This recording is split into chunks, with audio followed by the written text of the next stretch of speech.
j'espère que vous allez bien. Donc on se retrouve dans une nouvelle vidéo, ça fait hyper longtemps que je ne vous ai pas retrouvé par ici. Désolée pour celles et ceux à qui j'ai manqué tout simplement. Pourtant j'ai plein d'idées de vidéos sur la Corée, mais je sais pas, j'étais pas très motivée, je me concentre plus sur mon autre chaîne de lecture. Mais cette fois-ci je viens de revenir de Corée, j'y suis allée 3 semaines en vacances.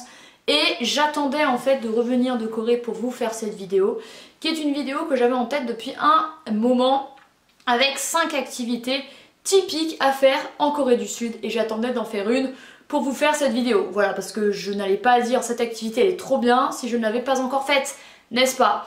Donc voilà, ça va être le sujet de cette vidéo, des choses que vous pouvez faire.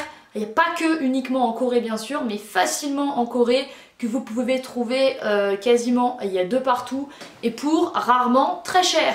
Donc on commence cette vidéo tout de suite. La première activité typique à faire en Corée, et c'est celle que je viens de faire récemment, c'est celle de faire du sport mais en intérieur. Vous savez, genre quand vous regardez les dramas, ils font du baseball et notamment du golf en plein centre de Séoul, où en fait vous avez des grandes bâches vertes. Vous voyez ça, c'est en plein centre, vous êtes en plein Séoul et vous voyez des grands trucs verts, etc. Et vous arrivez dans une salle. Alors je sais que pour le golf il y a 2 types de trucs. Il y a du virtuel, ça veut dire vous avez une vraie canne de golf, je sais plus comment ça s'appelle, mais voilà. Et vous avez virtuellement comme si vous tapiez, mais c'est pas vrai, c'est un écran. Et vous avez les espèces de grandes bâches vertes où vous tirez, mais c'est ouvert, c'est protégé, mais c'est pas sur un green quoi. Et vous avez ça. Et de mon côté, j'ai fait la même chose pour le baseball. Je n'avais jamais fait de baseball de ma vie.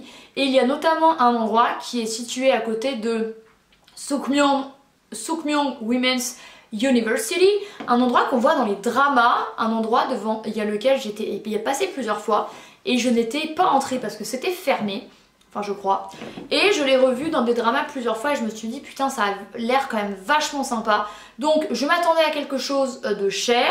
C'est ce qu'on avait vu durant l'année où j'étais en Corée du Sud, les prix étaient vraiment élevés, mais ça dépend d'où vous allez. Mais si vous allez là-bas, je vous mettrai l'adresse en barre d'infos.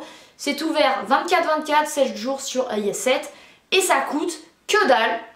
J'ai fait des vidéos, il y a plusieurs dramas qui ont été filmés là-bas entre autres, dont le fameux Queen of Tears, et il y a même des photos du drama.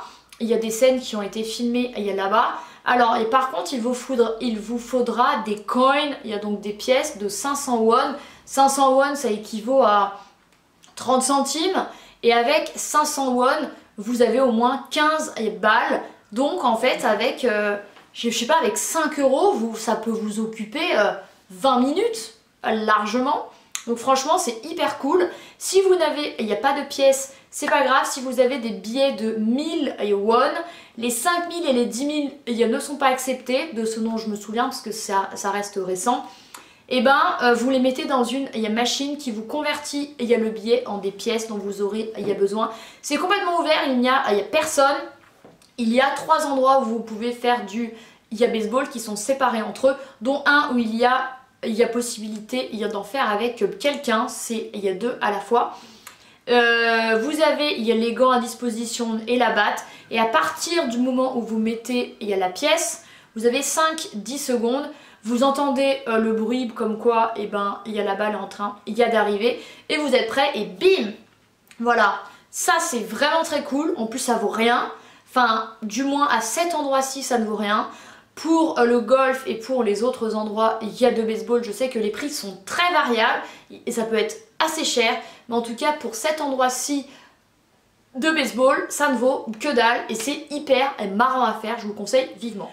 Une autre activité typique à faire en Corée, je crois que je vous en avais même fait, alors un article sur le blog c'est sûr, une vidéo je ne sais plus, mais c'est d'aller faire des musées et des galeries. C'est pas forcément que typique à la Corée, mais c'est hyper développé en Corée parce qu'il y a notamment Séoul. Je trouve que c'est une ville hyper riche artistiquement. Il y a plein d'expos, plein de galeries et très souvent en plus elles sont ouvertes longtemps dans la journée et elles sont complètement... Enfin il n'y a personne qui travaille, vous entrez, vous faites votre live et c'est génial. Et ça, quand il fait froid, quand il pleut, c'est vraiment une activité que je vous conseille de faire. Il y a notamment, il y a pas mal de galeries à Insadong. Alors ça a été un petit peu le fail pour moi cette fois-ci parce que le jour où je suis allée à Insadong, ils étaient en train de changer les expos. En fait, certaines expos, il ne durent que quelques semaines, même il y a 2-3 semaines. Et du coup, il y a des jours où ils changent avant que démarre une autre expo. Et là, c'était un jour comme ça, donc j'ai pas pu voir grand chose. Mais ensuite, je suis allée quelques jours plus tard à Samcheon-Yadong, situé au sud-est de Gyeongbokgung, donc à l'arrière-est.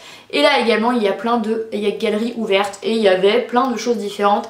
C'était trop bien et la plupart, il n'y avait même personne qui travaillait. Donc tu rentres, tu sors, c'est comme un moulin. Bref, c'est vraiment trop cool. Et ça, j'aime trop faire ça en Corée parce que j'aime bien l'art, je trouve que ça fait du bien. C'est un moment calme, un peu éloigné de la frénésie séoulite. Et c'est trop cool, voilà. La troisième activité, c'est évidemment les karaokés aka les Yanolebang ou les Koin Yanolebang, où vous pouvez aller seul, à deux, à trois ou à plusieurs. De mon côté, j'y suis jamais allée seule, je crois, mais il y a des pièces où vous pouvez très bien y aller seul. J'y suis très souvent allée à deux ou à trois. Les prix varient, mais si vous allez par exemple à Hongdae qui reste très touristique et très jeune, ça va être plus cher que par exemple à Sinchon ou un endroit qui est encore moins touristique, mais vous pouvez payer une heure à peu près 5 euros, 5-8 euros, voire même moins, donc ça va, surtout si vous êtes plusieurs. Il y a un grand karaoké à Hongdae avec vue directe sur la rue, ça veut dire que vous êtes en pleine rue et vous pouvez voir les gens qui s'ambiancent au sein du karaoké. Celui-ci il est plus cher, une heure c'est 20 000 won, c'est cher, c'est 15 euros, mais voilà. Et il y a notamment des salles exprès pour si vous êtes nombreux. Nous, on y allait une fois, on était 7, on a payé 40 000 l'heure à 7. En vrai, ça faisait 4 euros par personne l'heure. Donc ça vaut vraiment le coup. Et c'était une pièce vraiment grande et il y avait 4 micros au lieu qu'il y en ait 2. Donc c'est quand même, il y a beaucoup plus simple pour ne pas être trop sûr. Il y a la touche et vous pouvez même voir, je crois, sur le site, enfin sur... Il y a Naver il y a l'équivalent coréen de Google, si une chanson est déjà dispo au karaoké ou pas. Il y a par exemple, on voulait, il y a la fameuse Apate de Rosé et Bruno Mars, et bien qu'elle était sortie genre 5 jours avant, il y a déjà dispo au karaoké. Et du coup c'est un moment méga marrant où vous pouvez chanter plein de chansons coréennes et même anglaises et même françaises. Et il y a un choix de ouf. Alors par contre juste faites attention parce que la plupart des karaokés, les paroles sont écrites en coréen parce que c'est la Corée, forcément ils ont un alphabet différent d'une autre. Donc si vous ne savez pas lire le coréen ou si vous n'êtes pas trop à l'aise avec cet alphabet, il faudra vous en trouver un où il y a écrit en ce qu'on appelle romanisé. Et donc ça veut dire ils prennent leur alphabet, il y a l'équivalent des mots, d'un autre alphabet. Bon, des fois c'est pas très juste, mais voilà, ça ressemble, pour que ce soit plus confortable pour vous. Donc voilà pour ça. Et c'est trop bien, moi j'y suis allée 3 fois. J'aurais bien aimé y aller plus, mais quand je suis arrivée j'avais très mal à l'oreille et je n'avais plus de voix. Donc il a fallu faire attention. Et voilà, c'est trop cool. Et puis il y en a des plus ou moins grands. Par exemple celui où on était 7, il faisait très chaud, il n'était pas ventilé. Un autre il faisait hyper froid. Donc n'hésitez pas à rentrer, à checker. Si ça vous va pas, vous dites au gars parce que la plupart vous payez quand même à l'entrée. Enfin, soit vous payez à l'entrée directement à quelqu'un, soit vous dites vous êtes 2-3, vous voulez une salle, etc. et vous payez directement dans la cabine et vous payez en fonction des minutes ou des chansons. Par exemple, si vous voulez chanter 10 chansons ou si vous voulez chanter durant 1 heure, vous pouvez.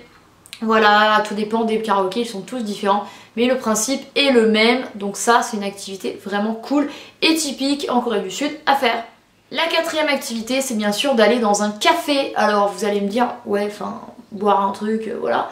Alors en France, les coffee shops ou les cafés de façon générale ne sont pas encore hyper très développés, malheureusement. Mais en Corée, c'est un délire à quel point ils ont des cafés incroyables. Et quand on voyait sur les réseaux des personnes aller en Corée du Sud qui avaient un budget café, et c'est pas con du tout parce que c'est comme un budget resto.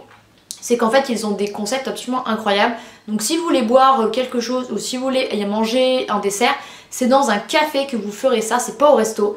Par exemple dans la plupart des restos coréens, mais vraiment la plupart, j'en ai quasiment rarement vu, où vous avez des desserts. Donc si vous voulez quelque chose de sucré, faudra aller dans un café.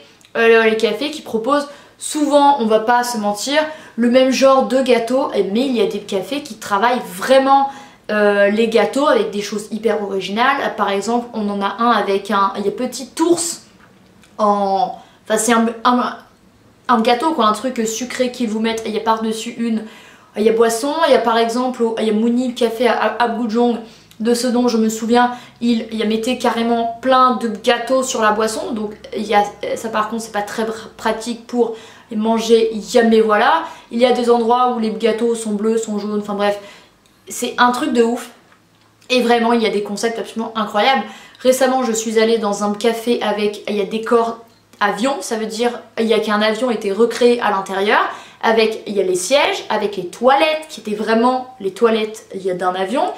Il y a un café qui était complètement bleu avec genre océan. Enfin bref, il y a des concepts absolument incroyables. Donc n'hésitez pas à chercher un petit peu sur les réseaux. De mon côté, là, je me suis avancée pour faire des réels et des posts Instagram que je vous laisserai juste ici. C'est le même nom qu'ici, quasiment. Pour vous présenter des cafés vraiment beaux, originaux et bons. Et parce que certes, ils sont très forts pour proposer des jolis concepts esthétiques à partager sur les réseaux Instagram et autres, mais il y a des cafés où heureusement c'est aussi beau que bon, parce qu'il y en a c'est que beau quoi. Donc voilà, vraiment allez faire des cafés en Corée, peu importe les quartiers, il y a pépites, certains plus grands que d'autres, certains plus originaux que d'autres, certains meilleurs que d'autres, et certains ouverts de 8h à 23h, mais la plupart des cafés en Corée sont ouverts genre de 11h à midi jusqu'à 20h, 22h. Donc ça par contre c'est bien, ils sont ouverts tard. Mais la plupart, faites attention, regardez bien sur les applications de GPS comme Naver et Kakao Maps. Ils n'ouvrent rarement avant 10h, 10h30. Donc checkez bien ça. Mais vraiment, allez dans des cafés en Corée. De mon côté, c'était une vraie activité qui s'ajoutait dans mon emploi du temps quotidien. Voilà. Et la dernière activité qui est typiquement coréenne également, peut-être japonaise aussi, mais beaucoup plus développée je trouve en Corée de ce que j'entends, c'est les photo booths. Ça veut dire qu'en Corée, et surtout il y a depuis 1 an, c'est impressionnant à quel point ça a évolué depuis que je n'habite plus en Corée, et ben vous pouvez vous prendre en photo, faut que je vous montre, avec, il y a des décors hyper originaux. Il y a par exemple celui-ci, c'est un photo booth à Yewa, donc le quartier des Musical, où vous avez plein de peluches et vous faites, il y a des photos avec des peluches. Et ce photo booth, j'en ai fait un réel au moment où la vidéo sera sortie.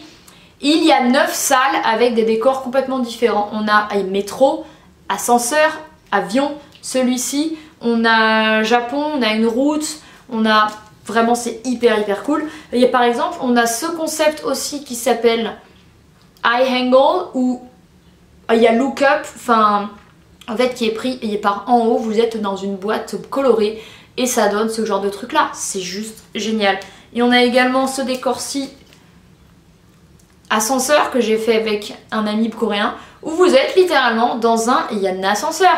Non mais je vous jure, c'est dingue. Et en plus très souvent, ça vaut entre 5 à 6 000 won, il y a les 2 photos. Donc vous payez littéralement 4 € les 2 photos, voire 3 €. Donc ça vous coûte chacun 1 €, 1,50 €. Bref, c'est génial et c'est une vraie activité à faire parce qu'il y a plein de concepts différents et je m'étais mise un petit peu en quête d'en trouver un maximum et d'en faire un maximum. Et il y en a plein, c'est dingue. Il y a baladez-vous, regardez sur les réseaux. J'en ai fait des trop originaux, j'ai dû en faire une quinzaine en 3 semaines. Vraiment, c'est absolument incroyable. Et ça s'est développé à une vitesse dingue. Parce qu'au moment où j'ai quitté la Corée, il y avait surtout des décors assez simples, du style un mur rose ou bleu ou vert. Et maintenant, il y a des décors hyper travaillés. Et notamment celui que j'ai trop aimé également, c'est la machine à laver. Enfin bref, c'est des trucs de ouf. Vraiment, ça c'est typiquement coréen et il y en a vraiment et beaucoup.